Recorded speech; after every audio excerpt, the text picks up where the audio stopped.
love you, Buffalo. As you guys know, for years, we were on the second floor of a building, right? Yeah. A very old building. We operated out of an elevator, a very, very old elevator, and we would move gear up and down. When that shop first opened, we were focused on camera gear, right? So it was easy. Like a freight elevator, you're able to get cases down. Maybe on a big prep, you got 5 carts going out. Boom, it all fits in the elevator. When we quickly opened up that shop, we realized how much of there was a need for G&E here, and we were doing it, right? We were doing 5 tons and 3 tons. Well, that elevator quickly got us at that point. Oh, God. And even worse, that elevator was so old that it would break down. And I shouldn't say that. It didn't actually break down on us, but we lost power once for a whole week. So you were gripping an electric your own elevator? Yes. Well, no, even worse. We decided, because the elevator was so sketchy at the time, we decided not to power the elevator and instead hand load down the stairs a full 5-ton package. That days before the elevator died and the power went out, we moved it all upstairs in the elevator. And we're like, yeah, we got like 3 or 4 days for this. And then the power went out for a week. And there we are, like, hand carrying down Is that why on your jetties. resume it says you guys can lift 5 tons? Yes. I saw that on your resume. Exactly. I was like, what? Yep. So what comes in a 5-ton package, like, to kind of give people an idea of, like... And when I say, like, 5-ton, it was a 5-ton truck, that there is obviously a lot of grip to it. Yeah. But what really happens is when you have a 5-ton truck going out, it's the extra stuff that usually goes with it. They'll fit everything. So, like, you know, Honda 7000 Jennies, they're really like a 3-man deal, and we were going up and down the stairs with those, or at least trying to. You know, there's probably about 10 combo mambo stands on that truck that quickly, you know, if you know how to move a combo or a mambo, you get one at a time, right? So it was a headache, and we went through it, right? This was at a time where the industry was slow. You know, turn down any job. Every job you get in dead winter is like, hooray, we're going to crush this. And, you know, there was no ability to be like, hey, we lost power and we can't carry your old 5-ton down the stairs. But we did. So more kudos to Elliot over here, who's probably at the forefront of having to do all that. But yeah, well, that just, you know, emphasizes the importance of being a shop that can operate in the snow, in the winter, in the dead of winter. It was winter then too. Yeah, and we had a historic. That was the year we had the monster blizzard once, and then another monster blizzard. On top of each other. So that's when the power went out, and now you guys are like the U.S. Postal Service. You operate in rain, sleet, snow. There's nothing that stops you, right? We get stopped for sure. I think that one blizzard stopped everybody. Oh. The big thing, though, to touch on that, is we have a responsibility to the film community, right? Just as much as, you know, when you're a crew member on set, we see ourselves as that. We can't back down on you guys, I guess, in the same of, we got to be there for it. So if it snows 3 feet and I've got no orders, you bet your bums we're not coming in that day. But if we got an order going out, I think all of my guys here, all of us, we're in first thing and getting it done. We're excited about it. You know, it's like working a job, right? Or working a film job for us as much. We come in, we get the gear together, and make sure that we're fulfilling our end of the bargain, for that shoot and whatnot. So the old location had a major problem, obviously. How much did the elevator factor into you wanting to move into this new location? And then tell us about what you have in store in the new spot. I'll let Elliot talk about the elevator because he had to deal more with the warehouse there. So. Sure, yeah. The logistics of the elevator are very much, it has to go up and down, and being on the first floor and having the floor space to operate on the ground indoors and also at dock height, which we have here, is super important, especially in this region. Everything kind of needs to come in and out. Everything's in flux out here. We're kind of on an island, so to speak. Logistically, everything has to pass through the whole state to get here or come from elsewhere. Lands here and then works, and then we're just a logistics hub. We're kind of the central spot, and being on the first floor, having the ability to be away from the elements and have our equipment in a clean warm environment, temperature controlled is super important to what we do. And then, fighting with the snow and these crews, like working in film in the winter, if it's not on a stage, it's on location outside indoors, and you got to work out of a truck. You have to, have the time and the space to make sure everything is prepped and ready to go, from, the trucking perspective. So yeah, it's just been, a whole new world for us, growing into our new grip and electric and warehouse abilities here. It's not even comparable, actually. Different animal. No, so we are here at Expressway Buffalo, and where is your new location? We're on Broadway, so we're right at the edge in between Buffalo and Cheektowaga right now. Awesome. And we're 7 minutes from the from Buffalo Filmworks, and we're about 15 minutes from the new stage over on Niagara Street. We're also about 7 minutes from the airport. Strategic. So, yeah, very strategic. I mean, did we land looking for that perfectly? No, it landed like that, but it was a huge point. Additionally, we have other shops, so one of the biggest things is access to the thruway. Being on the outside of the city right here, it actually takes off 10 minutes for our Rochester shop. So we see them, every week. It does help a bit. It adds up over the year, right? And Expressway they have multiple locations. Yeah. So we're technically the newest one. We have our headquarters in Philadelphia. We have 2 shops there. We have the headquarters shop that also houses camera, all our office stuff, and now we additionally have a G&E shop there that's about 10,000 square foot. In Rochester, we have a full shop as well. That's about 7,500 square foot. We have a satellite location in Syracuse that is very beneficial in between our branches there. And then now we have the Buffalo shop. Awesome. Well, we are here with Ben Mannarino and Elliot Spitzer, and we are so happy to have you because we're actually at our first on-location podcast for Podcasting Buffalo. And as soon as I found out that you guys were moving and you're going to kind of expand and do your evolution, we wanted to kind of take it on the road and bring it here to Heck yeah. see the place. No, we're stoked to have you guys here. And I always say it's like I think our patterns of how both of our companies have gone up, happened very much at the same time. So this is like a really awesome experience. I think as we talk through this, we're going to find a lot of those similar moments. And even having you guys here now and hearing you deal with the clients like we do, it's just so funny. It's spot on. We have a wide variety of people that watch Podcasting Buffalo. And you talked about the similarities of when our company started within the film boom. But for those who do not know, tell us about your company and how it impacts our community. Yeah. Like I said, we feel like we have a responsibility to the film community equal to as like you guys do, or if you're a crew member on set. We provide all rentals around film equipment, from production, camera, G&E, and more, expendables, trucking. We pretty much will not say no to any request around film stuff. And to a fault sometimes. With that said, we also have a bunch of additional services. So we do crewing. We end up being a very big one-stop shop for commercials coming in. They can come in, put their packages completely together with us. We've got your crew hired as well. And if you're coming in from out of town, you've got one day to shoot something. From our end, we pretty much have a full delivered package to your set with the crew, all billed to one place and ready to go. It is a huge deal. We see specifically with commercials, also with movies as well. We talked about it earlier. The more you can get all your items from one place, usually the better. So we try to encapsulate all that. And we tend to not say no to a lot. We're also extremely helpful. Aside from just the items that we can rent you, that is our normal offerings, we will work through as much as we can for your production on whatever ends we can help you with. If you take a step back and you look at the region, Buffalo, I mentioned earlier, is on an island.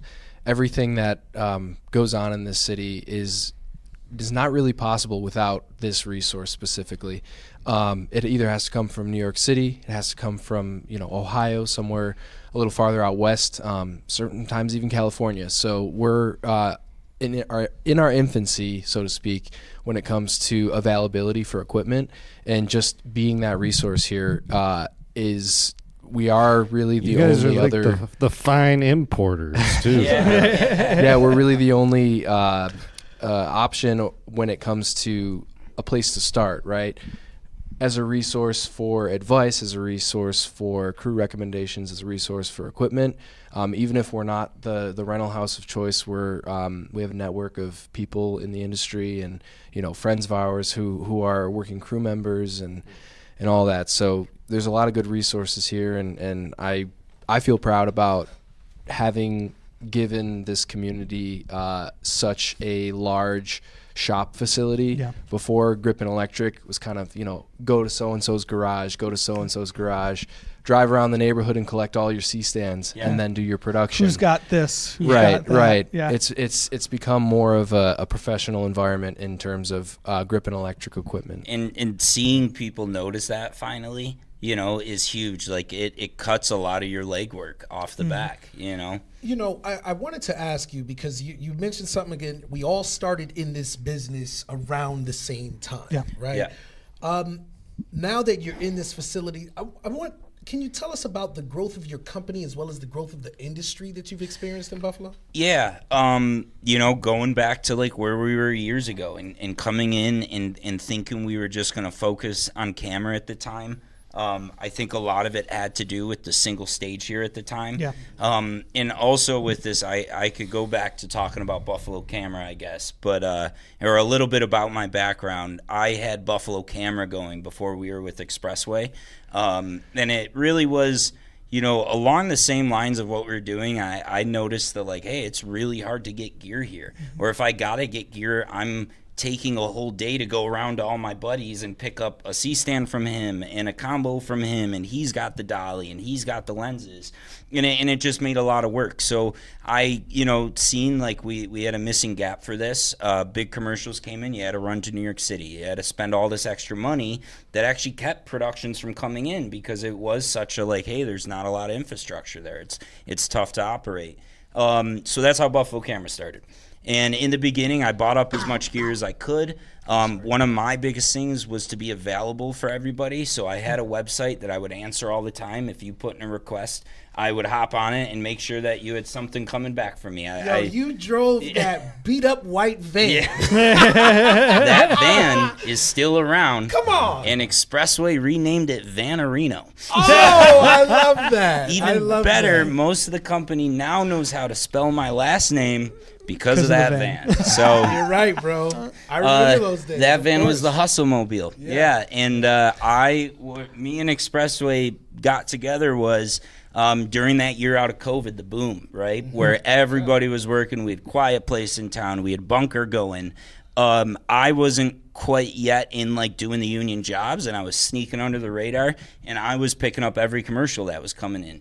Nardone and ND, I think they had a section of those in the beginning, and when Matt would get on set, they weren't able to take care of it, so I was really getting nailed with a lot of that. So what I was doing was driving the van to Expressway in Rochester 2-3 times a week, loading it to the gills with gear and coming back and working jobs with it. You were really living out of that van. Oh, it was me and Thompson. Me and Mike were living out of that van in his moldy basement at the time. It was a good time, but you got to look back to that, right? And say, if I wasn't young and naive and took those chances, who knows where you'd be, right? So it had to happen. Talk a little bit about now the growth. Like, what are you seeing business-wise coming into this area versus what you've seen in the past? I mean, we're finally seeing the boom, and that boom is coming in a way where we're seeing the industry shift. We're not seeing the shoots in Hollywood like we used to. I think we're all aware of it, and it is kind of this time that I see it of like the small markets are happening, right? That is the way to go. The places that are doing the tax credits correctly, that have young, hungry crew like us, that have cheaper expenses when you're in that town to work through it, right? So we're kind of part of that boom right now, I think, in Buffalo. We're seeing a lot of city stuff come this way. The tax credit has really pushed us along. It took time, but we finally were, able to come up behind that. We took years of digging out of what COVID did to all of us. And just in the last 2 years, we're seeing that come to fruition. We've got 2 stages here in Buffalo that are popping. We have promised work for the future in contracts for those stages, which is huge. And then additionally, like I was mentioning before when we were talking, I think this year, as much as last year we had just an equally busy year, this year we're already, 3 to 4 times over the number we needed to do in the first month already. Wow. And I do attribute a little bit of that to the new facility. I think when you do this was a statement move in a way, a real put your foot down. And I think that statement was the right thing to do in that I think it proved to people, we have receipts, we have, real facilities to do this. And I think it's just turned around and people come in and are, spending more with us and doing more projects with us, trusting us more with their projects.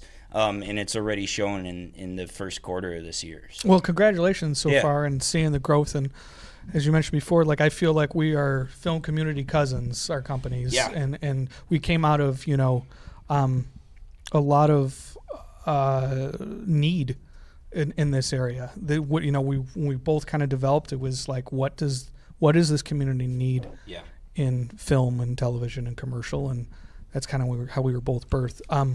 Elliot, how do you play into all this?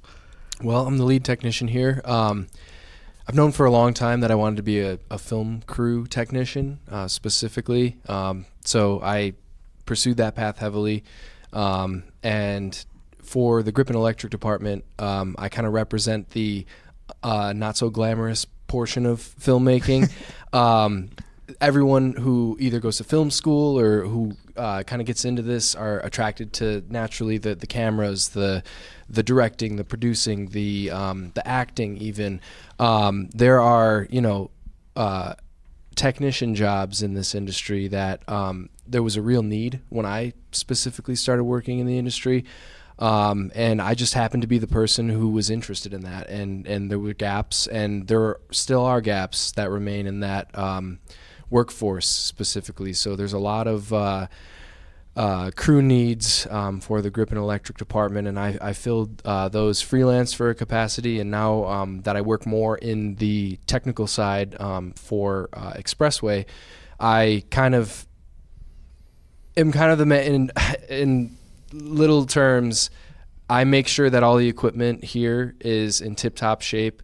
I also stay relevant on industry trends, and I'm kind of the best boy's right-hand man. So if you have the gaffer and the best boy who work hand in hand to accomplish the task, I work with the best boy to make sure their lists are squared away. And if they have any technical challenges that they're trying to overcome, I'm kind of the resource in that regard. We could call you the best boy's best friend. Yeah. To toot Elliot's horn, he does much more than that besides just keep our gear tip top. This guy has to know so many ins and outs of so many pieces of equipment and not just G&E. He does it for camera as well. We have an awesome camera technician as well who's growing with us, and that's Eric.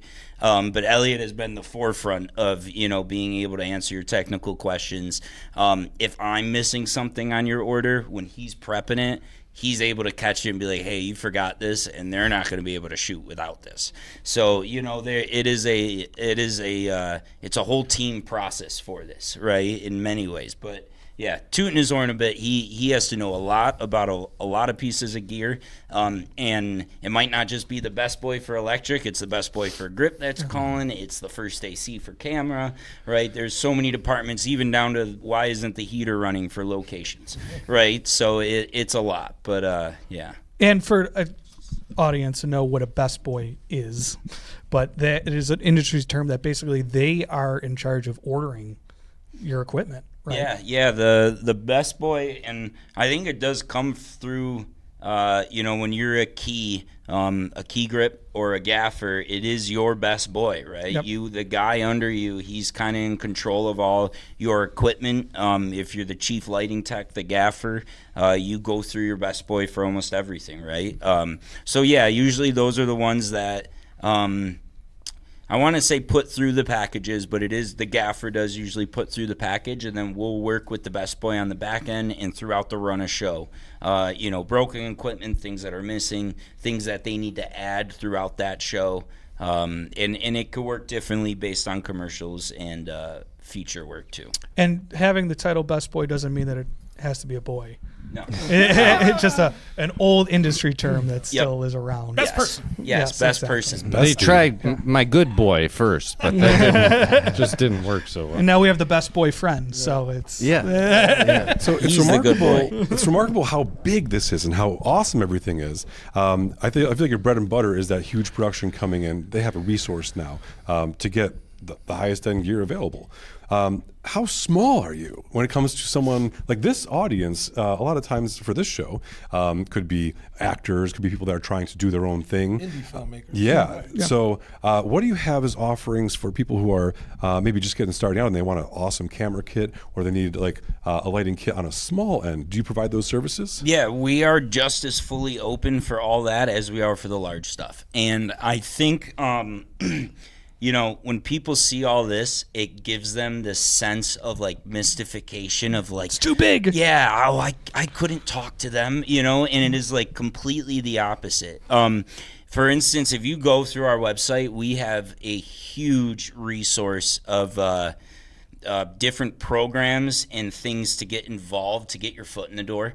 From our internship program, which is probably one of the most important things to us in a lot of ways, that now we have seen it put out multiple technicians in the Buffalo area that are even card holders at this point. That's been great.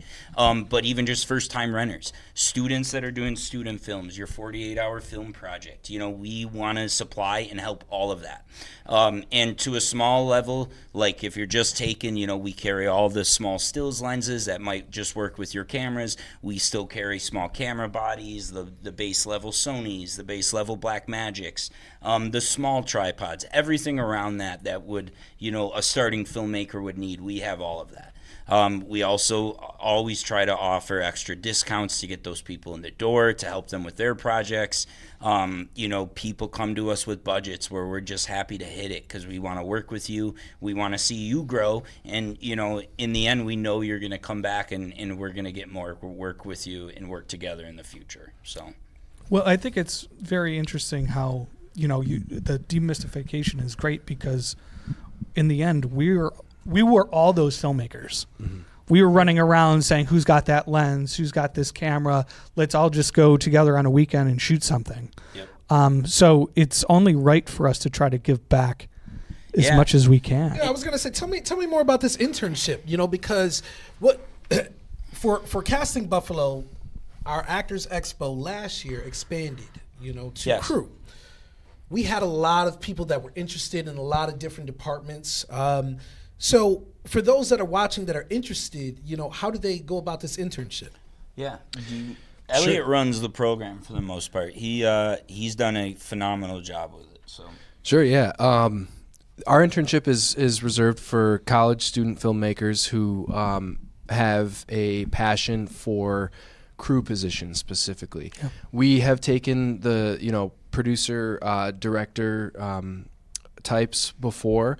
We're going to shy away from that, but we specifically are geared towards putting out credible crew technicians or people that we feel confident could go to a film set and have a working understanding of how things operate and how to be an efficient filmmaker.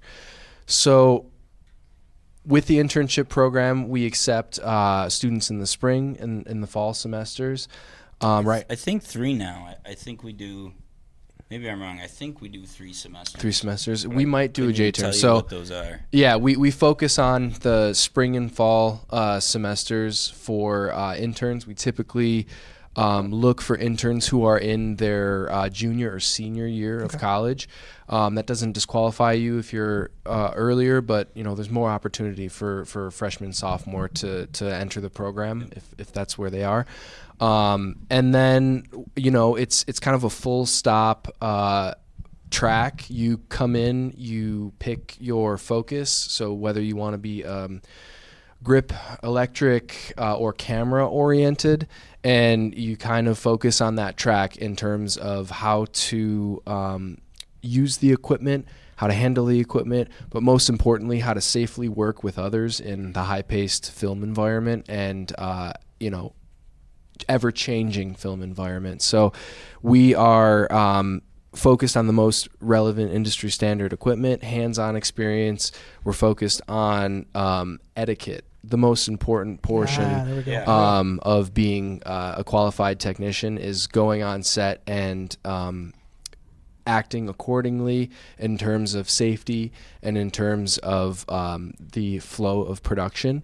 So we really pride ourselves on anyone who comes out of our program will have a working knowledge of how kind of film sets work, as well as the equipment that's being worked on. Touch on that a little more. To get in it, we have it on our website. We do usually 2 a semester. At least that's what we're able to balance right now. We have it between here, Rochester, and Buffalo. Or we are Buffalo. Buffalo, Rochester, and our Philly branch. So you can apply through our website. Like Elliot said, we try to focus on like one person that's into camera and one that's into G&E this round. And that has been very fruitful. But it also, the benefits coming out of it that we've seen have been great. As much as, we focus on getting these people trained up so when they come out, they can go and find a job as a freelancer or just anywhere in the industry. But equally, we are training you to our standards, and what we do here is a rental house, right? One of our biggest things for us to operate is we have to call on people a lot, Boom, I've got 2 5-tons that got to go out tomorrow, and they got dropped on me the day before. Most of these interns, we turn around and we're hiring them left and right. Whether that's day play work where they're coming in here and they're assisting Elliot, they did months of training with Elliot where they get our system, or on the flip end, I try to use them as all of our crewing. Right? I've seen a lot of our interns come out of here. I've hired them for several commercials, and that has done just enough to get them in the right network where boom, that person is taken off now. All the ACs and all the people that worked with them have taken them in, and they're working all the time, and now I can't even hire them, which is a great thing, but is also a funny thing. It's a cool foot in the door. Huge. That people don't think about. Not only that, even from like a Buffalo standpoint, because we have so many projects that are coming in right now, we need the crew base to be able to work on them. Yeah. You know what I mean? Like, there's other cities that will get an influx of people from other places because of that film boom. And, not for nothing, we still want to keep Buffalo jobs. And something to speak to our own, we do so much crewing where we have to count very reliably on these people we're hiring, right? I can't just hire someone because I heard he's a good gaffer. I'm hiring that gaffer because I've worked with him 10 times and he's never let me down.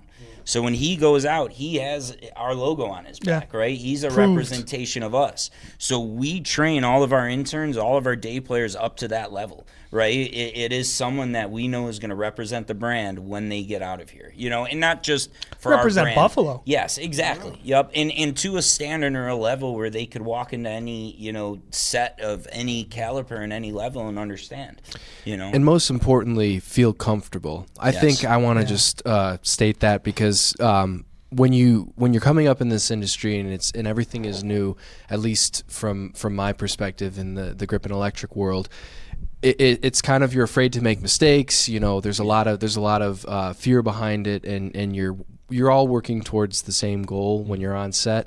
And it's a great place to kind of get those resources to feel confident. You know, coming here and working for a few days as an intern or as a day player, you'll get hands-on with the equipment that you're going to be using, and you will have like an understanding that someone who comes in as a production assistant who wants to maybe transition into, you know, more camera specific or grip and electric specific work, they, you know, you have an understanding out of the gate.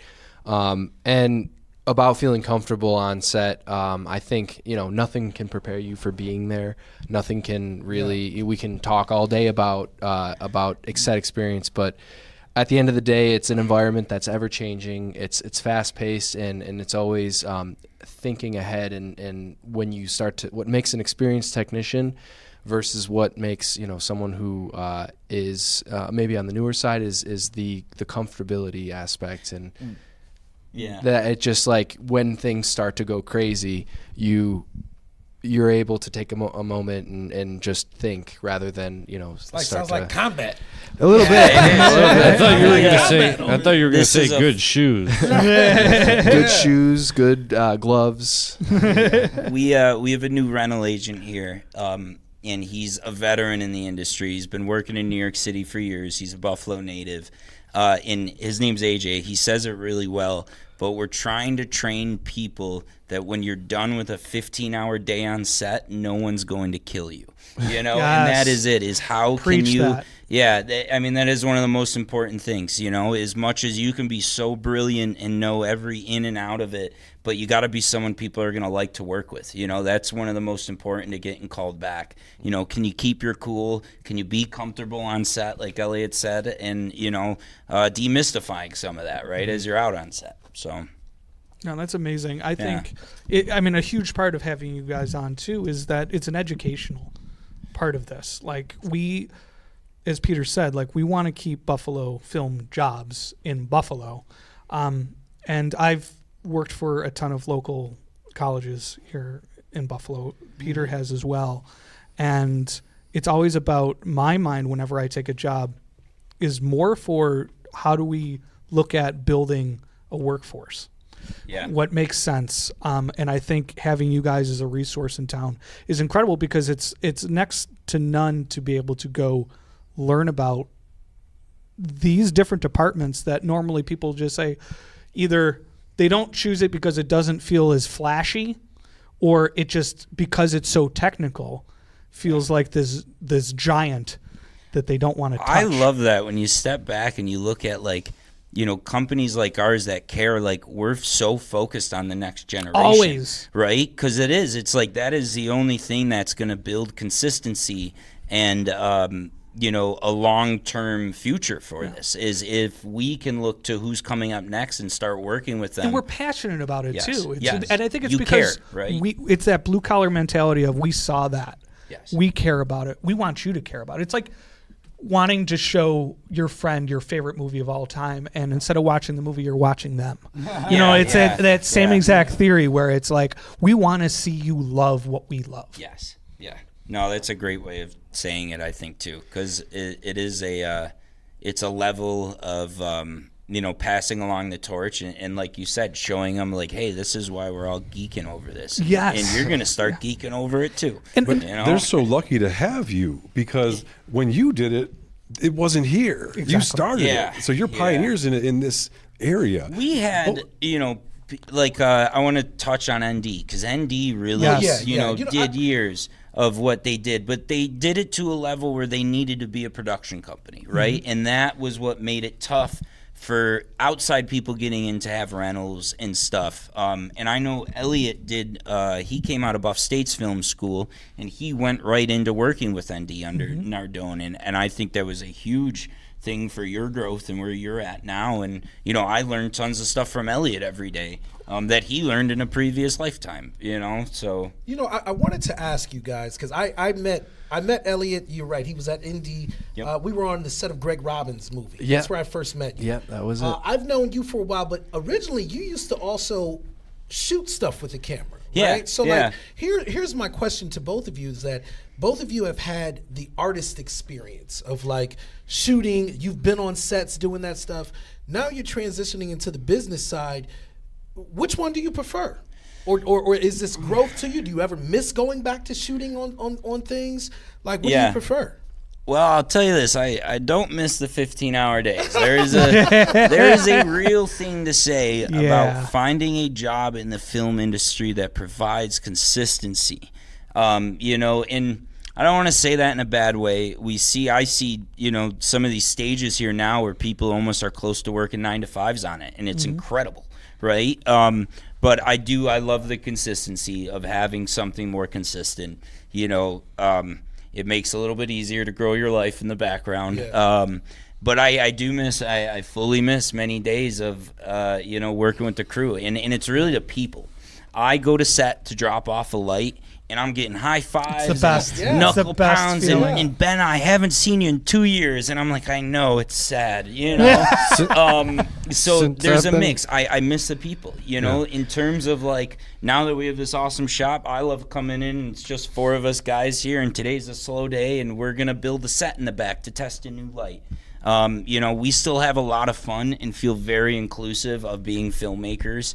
But I do prefer a bit, I think, more of the business side. Cool. I've always been business orientated, so I've also been a big gearhead, you know, where I just love equipment and learning all the things about it. So I think that mashed together really good, and I found my role. But there are just days I'd go back out and do electric stuff, as long as it's not on these majors and it's 0 degrees out. Since I've been dropping obnoxious analogies this whole time, it seems, I got to ask, for just people who may not be totally versed in what you guys do, because we're talking about crew right on set, and we're talking about what you guys do, which is removed from set in some ways, right? You still have some presence, but removed. So I would say, could you comparatively say that what you guys do may be like akin to, say, like a NASCAR pit crew? You know, you have a production that pulls in, right? You have production that pulls in. They need things, right? Yeah. And they need it fast too, right? This is a good thing that a lot of people don't think about, and it just kind of caught on for me. And Matt Quinn kind of you know, got it in my head on doing these Great American Family ones. You know, Matt's been DPing these. There is gear that these filmmakers own that they could bring onto set and use, that they, instead of renting their own gear, will rent it from us. And not in a way of like, oh, I don't want to step on their toes or anything. They just don't want to deal with their own gear on set. Yeah. Because the moment that goes down on set, they're still shooting and pulling focus and now being the equipment vendor to fix their own gear in the moment. Wow. You need to be able to continue to shoot, and you need to turn around and call to your next team member and say, hey, this is on you. Can you take care of this? Yeah, and that's what we are. When you get a full package from me and you have a problem on set, it is our responsibility. If you break it and something happened, you know, it happens, but it's our responsibility to get you back up and shooting, right? This camera went down. Maybe they broke it. We're going to give you another one immediately because you need to be shooting. We might charge you later because you broke the camera, but we're keeping you going. Wow. When you're have your own camera on set and you're the DP and it breaks, you still got to shoot the set and now fix your own camera and everyone's looking at you, right? There is a level where it sucks to be the, you know, you get the finger pointed at you of like, hey, this happened. But there is a level of like, you need us to be able to do that, because I've got 4 of us here all with very good technical brains. I'm going to work on getting you the sub. He's going to work on figuring out the problem. And Eric's already got the next one pulled for you. You know, so it is, we are the pit crew for you, and it is such a huge and important responsibility for these productions. Awesome. Sounds like we got to make a commercial with it now. No, I do want to pull it back though real quick, because we were talking about, you know, next generations and stuff, and how, you know, Jordan said, well, you know, you guys really didn't have the opportunities. Well, I don't think we had them as prevalent, but we all had that person that took us underneath their wing and like believed in us and kind of just said, hey, like, here you go. Here's the tools. let's do it together. Let's figure out how to make it better. And to touch back on and like ND Studios, which was such a prevalent company in the area, I was a part of that, you know, and that birth of it, and working those jobs in which they were, you know, indie films to commercials, and with all them, and meeting Elliot at Buffalo State, because we're both television and film art alumni, and it's, you know, from Buffalo State, and kind of seeing that growth and how it's, but you need that person to turn around and sit there and say, no, like, here's the tools, go do it. Do you have any thoughts on just giving you the option or the chance to talk on what your choice is between doing freelance work and here? Do you have any thoughts on touching on your ability to mix the two? We still send people out on set. Elliot, many times, we don't got a gaffer available, and this guy will go and gaff Josh Allen for the day. Yeah. And it's just like he didn't touch gear, or he hasn't been on set in a year, and he flicks it on and he's out there. And that is one of the best things. Like, we do, our group here is made up of some really strong technicians where we will fill those roles. You know, when I do crew, and if someone gets sick, it's on us. So there's been times. That means if one of our background doesn't go, that means we would have to fill in. I'm going to call Ben. That'd be great. We're going to call you. I will. I'll show up with the wig and my little skirt, and I'll do it, you know? Yeah. Wow, that's amazing. So what do you, because again, I first met you on a set, you know, now you're doing this, which is another role. Which do you prefer? For me, it's more about what I'm providing to the industry here. I think as a freelance technician, I can go do the art and be the technical person there, and that's great for me. But I think in terms of, I want to rope it into the mentorship aspect of the industry. We all had, like Kyle had mentioned, we all had that person or someone to kind of take us in. For me, I worked, you know, heavily under ND Studios and that crowd and around. And I think being on set and doing all that stuff, I wholeheartily agree with the sentiment. It's the people, it's the wisdom that they pass down to you. And what I feel like I get to do here, and why I think I prefer this, is that I get to do that for the community from a technical perspective. I get to find bright-eyed, bushy-tailed young filmmakers who really have an interest in the tools, and who really want to understand, you know, not just the aspect of the art of filmmaking, but more so like the technical trade of filmmaking. And the mentorship for me is a big aspect. I like to be the resource and you know, get the phone calls from someone who's trying to just buy a camera, who has really no background in camera or in the technical aspects of what they provide, and be able to work that through with them, and for me, that's what's more fulfilling than the craft of film. And then just tell them we don't sell cameras at the end of it. Right? Hey, would Here's it ever, Delaware yeah. cameras would it ever number. help? Would it ever help if I called randomly a few times, put on an accent? That'd be great. I would appreciate it. About a camera that I wanted to buy. You'll get our homemade waiting ringtone that's just like Expressway in I don't know, like. Never mind. Yeah, it's funny. But yeah, you can call. So you guys are a big partner with the Actors Expo that'll be coming later in the fall. What has that done for you to be a part of the expo as a partner? And what does that do for the community to have access to you in that way? You know, you've got anyone who comes to the expo can come and talk to you and see what you're all about. How has that helped you, and what does it provide for them? Yeah, I think it's been a lot more, you know, viewing of what we're doing and getting in front of people. You know, like we talk about, a lot of the actors and a lot of the people that you guys are getting in front of have no idea about us, right? They don't know this part of the industry at all.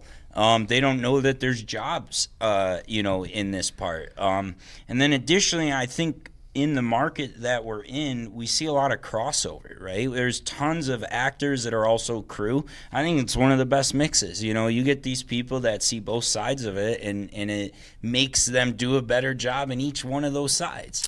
Yeah, I mean, the biggest thing we've been preaching lately is that it's like, if you're an actor, you should be learning how to make films. Yeah. It's going to only improve how you act.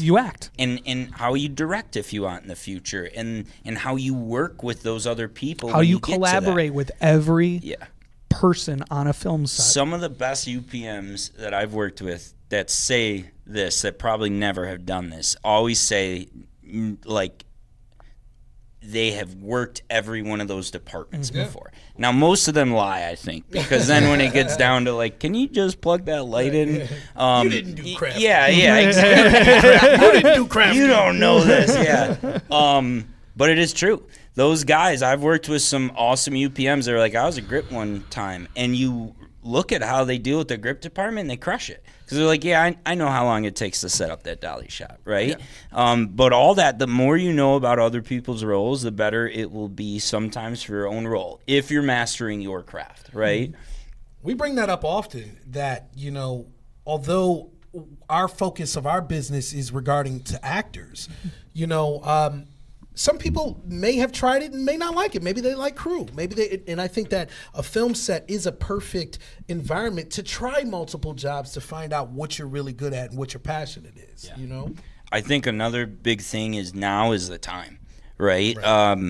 We talk about how the industry is shifting. You know, we're seeing people straight move out of Hollywood into these smaller markets where it's shifting to, and the way productions are made, and the way we view things, and the way it goes out to studios, right? All of that is shifting. Where I'm saying it to a lot of good friends of mine that are just looking, you know, to get into something. Now is the time. Yeah. Especially here, we have stages upcoming. I'm seeing, you know, this Friday we'll have 3 features going in Buffalo at once in January. January. And it is negative 22 degrees. Sure. In to the all month these that we're cameras. normally right. freaking out in, going, This did is I an choose this anomaly. career? You know? And that's just on the film side. We got commercials. Yes. Yeah. You know, we've cast 2 or 3 commercials within the last week. Yeah, that just I'd happened. love to take that info, and if you guys want to. That's a funny thing. Just to say it now that we're all on. If I'm hunting down jobs and I'm looking at what's coming up next, I usually look at your guys' posts and be like, all right, what did Harry post for this week? You know, and I'm like, and then I'm calling you. I'm like, Kyle, what's going on? Yeah, is this company called Harry Foot? You know, and you're like, yeah, that's the one, right? So You got a production name now. I should have used a different word for that one. It's just the first thing. You're gonna get people curious. Yeah, is this or New England Toys? Right. Yeah, I think what's fun too about all of this is that we, as casting directors, like, yes, we're casting directors, we're casting Buffalo, but we all had those jobs that bring something different. You know, like I direct, Harry produces, and Peter acts, and you guys did it. You've done it. You've worked on it. I just had Elliot as a gaffer on a second unit shoot. Yep. That was able to, like, hey, what are you doing? And he was like, I don't know if Ben will let me, but he did it. So that's why he wasn't there that day. That mix is the most important thing. To be able to watch them still get out and do that, it is like, I think it makes the job even more fun, know? And it's fun because then, like, that crew is, again, that family of, like, it takes you back to that indie filmmaking to be like, oh, my God, like, I have Elliot as a gaffer. I have Rafi as my key grip. You know what I mean? And be like, oh, my God, this is us now aged, but we've aged, hopefully, like fine wine. Yeah. No, I mean, that is I think that's a huge aspect of this, and truly the one thing I miss, right? Yeah. Is if I could think of more of, like, walking out of the freelance stuff, it's working with the people all the time. And that's why I'll actually come in the prep room just to hear the drama get talked about. And you're like, wait, who did what? I'm like, so there's, I think that's one of the biggest things is camaraderie between, our shop, between the Buffalo film community here, the whole 9 yards. So if people want to become part of that camaraderie, how should they do that with Expressway? Put your face in the door here. You know, that's a lot of it. I never say no to adding people to our Rolodex. You know, we get emails and people's names all the time, and we add them down as potential crew lists. Sometimes we'll get those people in just a day play first, so we see what you're like. You know, like, do you have good film etiquette? Do you understand a set? You know, can you just PA? And if that goes good, boom, I've got a commercial, and it's actually $40 an hour for the PA on that, and people love that. You know. So I'd say that's a big thing, and then additionally, it's getting involved as much as you can in all the other film community events. You know, that is one of the biggest ways to get your face in front of people. You know, getting with the right people. Making 48 hours with your friends, you know, it is, and that's actually one of the biggest things I tell young filmmakers that I talk to. I'm like, try and get on one of those teams, you know, get an idea of what it's like. Participate.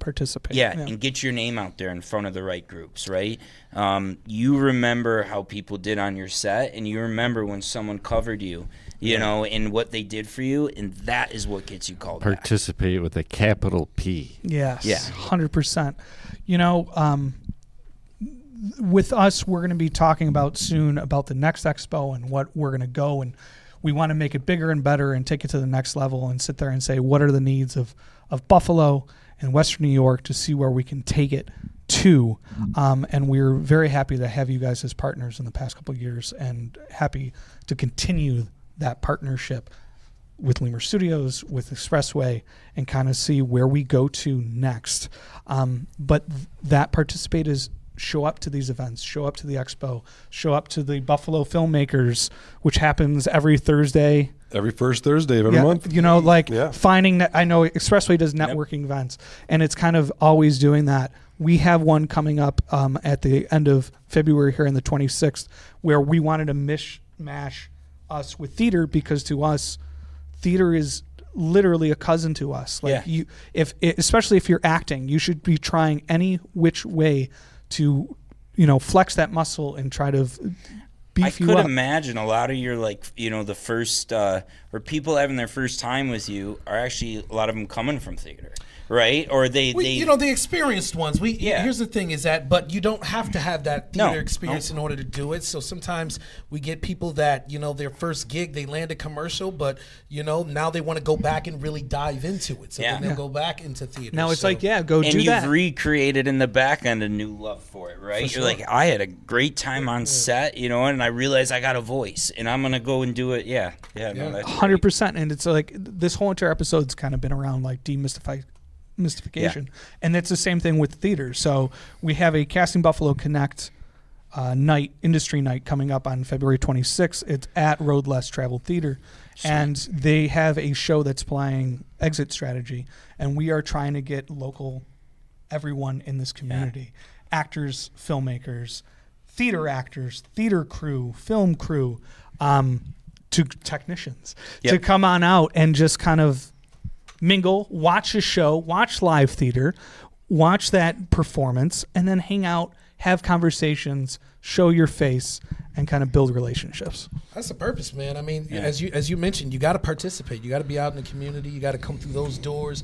You know, they got to call you. They got to call us. You have to participate. I tell people all the time that, you know, if this is what you're interested in, you got to dive in. You know, you got to be a part of that group. We're all the same group of people that are you know, we're after the same thing. We're all artists. You know, at the end of the day. Huge. It's probably a great moment to dive into my background in terms of diving in. I think that stands out to me as one thing that an advantage of being a film student. I come from the Buff State TFA program, is that you're fully immersed in it, and that is really important to anyone who wants to get into this industry, into acting crew, is to, you know, just dive in head first and see what's out there. This community in Buffalo has grown paramount since its infancy. Now we're to a point where there's a lot of available resources, us, Casting Buffalo, even just social media pages that, you know, discuss what's going on in the industry in Buffalo. So dive in head first, and that will get you very far. And then second is ask the right questions, not necessarily the right ones, but when it comes to the technical side of filmmaking, it's almost like a foreign language. There's a lot of terms, there's a lot of things that you won't know, and part of becoming a technician and becoming comfortable in that role is learning that language and learning what we're talking about when we say a platypus, or I think it's the funniest thing for the interns and the day players that come in. They look at us and they're like, "What are you talking about?" And I'm Elliot. We can't put the F-23 on the F-11. We're gonna need a center mount for that. You want fries with that? No, it is. And they're like, "Is that a chess move?" I don't. And then when you're demystifying it in this environment specifically, it's a lot more approachable than when you're under the pressure of being having to be pictures up. Find me the sound grip. Or the dolly key. What is that? Can you give me the dolly key, please? Exactly. Yeah. It's all those things of if someone asks you for the dolly key, just get it. That's one thing to know, I'm looking for a key. And the person that asks you for it does care about you. A lot of people in this industry are super happy to share the knowledge that they have, and that's been part of diving in. It's great to see this community and where it's come from, where it's gone, where we're headed, is that we're not in the business of gatekeeping any of this information. It all needs to be information that we pass down to the next generation of filmmakers, passing the torch and growing the pool of people who are interested in it. So I just feel like I said earlier, I feel really proud of being able to share what information that I have and am happy to do so. So please ask questions. We're a nerdy little club that actually keeps the door open and says, "Come be a part of this." Please, please. We need more friends. There's a true sense of fulfillment we all, I think, get from this, right? And even it's so weird, but back when I would gaff or I was shooting, you'd get that feeling of this just looks great, and I did it, and that is awesome. And now when you see a production go out, and I'm like, how did we get all that here in one day? And we're all proud, and to look around at the team and the chemistry we've built together and the things that we're accomplishing together now, it's huge. And even shout out to all our other branches, huge, our Philly branch, our Rochester branch, on how they have helped lift this region. We don't realize it, but our Philly guys really took a chance on this, and it has paid off huge for them. But it's paid off huge for us. I've stolen so many ideas of what they have done and what they have built in Philly and tried to bring it here, and it has benefited us so much. There's definitely something to be said about reflecting on where we are, what we've gotten to right now. I think just earlier, even today, I was thinking to myself about how, as a casting company, we can say to people, we've cast thousands of people in movies here, and just thinking about that alone, that statement alone, that's something to be said. You guys can say, not only did you carry a 5-ton package down the steps, but you probably provided a lot more weight than that to productions, right? So there's a lot to be proud of when we think about it. We have the receipts, and it took time, right, for all of us, because you needed them to come in. But I think we looked to last year. I think we main packaged almost 12 or 15 films here, which is huge. Nice. Films usually, even to have one every month is huge, so to do over one a month was phenomenal for us, and phenomenal to see it here in the region. I mean, right? I remember back in the day where it was what film's coming in this year? What film, singular? And now it's, oh my God, this when will we have a break? Yeah, exactly. This year? When can we have a break? I just want to wrap it up here and say thank you guys. This was a great sit down to help educate and learn about you guys and just have a great conversations is what we really want to do. And I'm really happy that we got to come on location to do this. Yeah. And to continue our partnership. So thank you so much for being on here. Yeah. I mean, so listen, Lemur Studios too. Yeah. Congratulations on all your success, with this thing. As one community, we couldn't do our jobs without you. Yep. And we couldn't do our jobs without you guys. Come on, man. Yep. No, it is. I mean, reflecting again and seeing how much we are similar, the amount of care that we all carry here for the community and the growth of this, it goes way past just being business guys and what we're doing. There's like I said, there's a serious, amount of fulfillment at the end of the day of doing this, of we're doing something for the good, we're doing something for the community. And you look around at the growth, and a lot of that has to do with us. Right, and you ain't got that white van no more. Yeah, you do have the white van. You do have the white van. We ain't driving it no more though. In the back, there's a new Mercedes truck too. So okay, and even funnier, that van will probably still outlast a lot of our other vehicles. Yeah, we joke about it. Can you bring the van to the expo this year? We probably won't. We took off the free ice cream things on it, so they don't allow us near places with it anymore. But it is. I'm joking. It looks like one of those old creeper vans, right? But Mannarino. a lot of jobs out of that van. Awesome. I remember, man. I did all the Gronkowski brothers in one shoot for a week with that van. Oh my and I God. mean, they would see the van every day outside of their nice gym, and no one said a thing about it. And they liked us, It just, I think of the places I took that van to some very high-end sets that it was it's probably been worth it to go to Enterprise for this one, But you got to start somewhere. Amazing. Thank you guys. That was incredible. We'll talk to you guys soon. We have more things in the works. We'll keep that conversation lines open. Ladies and gentlemen, that was Podcasting Buffalo. That's a wrap. I love you.